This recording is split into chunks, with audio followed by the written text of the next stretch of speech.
was a Sephardi shul. And when the Ari arrived to Tsfat, he used to pray in different shuls, in different places.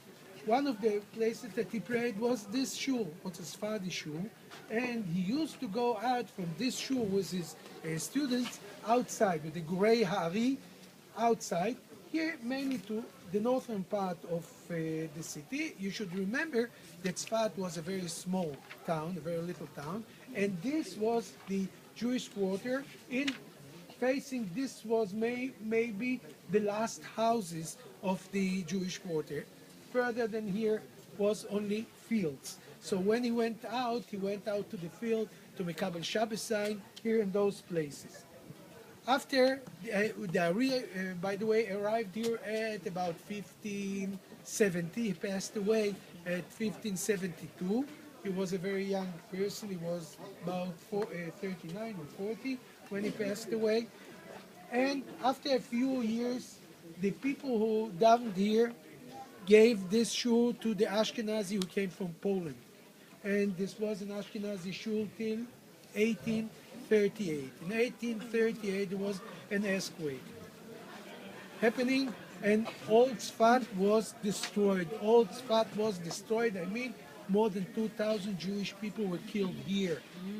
It took few years to recover here the city. Most of the people left here, and those who remained went to Tiberias, who was also suffering from this earthquake, and mainly they went to Jerusalem. Anyway, this shul was rebuilt, and what you see here is a shul from 1838, maybe a bit later, a year or two. Anyway, here at the entrance you see a stone, written on the stone, מה נורא המקום הזה, זה בית הכנסת הארי האשכנזי, because the Ashkenazi people are praying here, and the year is written in words which is meaning the year of 1830 something.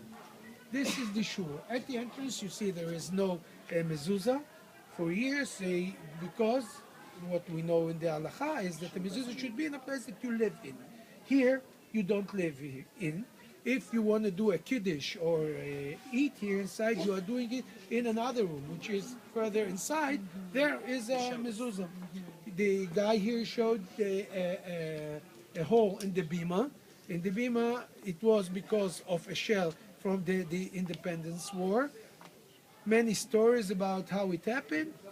Some said the guy who was standing here for doing a greaterness, he was bending at Moedim. Some said that he was sitting, or saying that he was the rabbi, and many stories. The Aron Kodesh, maybe you noticed, was done after the recovery of this shul, and it was made by a person. The story, at least, is that it was made by a person, a young person in Poland, and it came in here. He did it in wood, and he had a small knife, which he did all those working.